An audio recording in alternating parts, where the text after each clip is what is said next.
فود سلام دوستان، امروز قراره با هم خمیر جادویی درست کنیم که هم میشه واسه پیراشکی استفاده کرد و هم واسه خمیر پیتزا.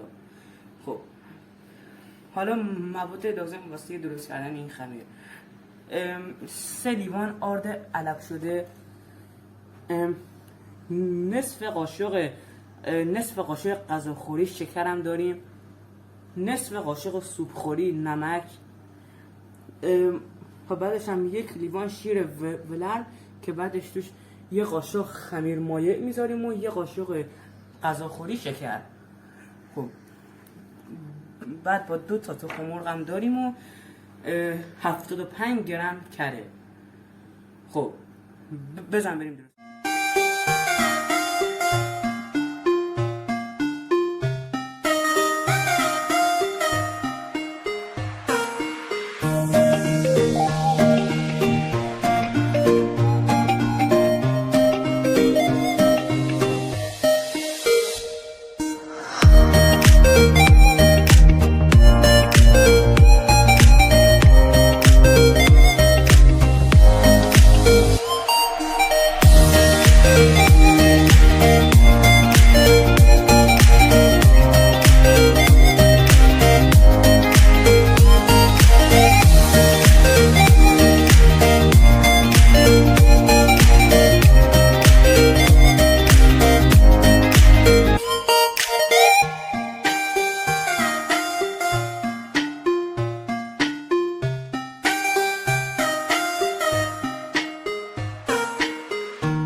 دوستان الان خمیر جادویی ما آماده شد که شما میتونید این خمیر رو هم واسه پیراشکی استفاده کنید و هم واسه پیتزا استفاده کنید. حالا من میخوام پف خمیر رو بگیرم.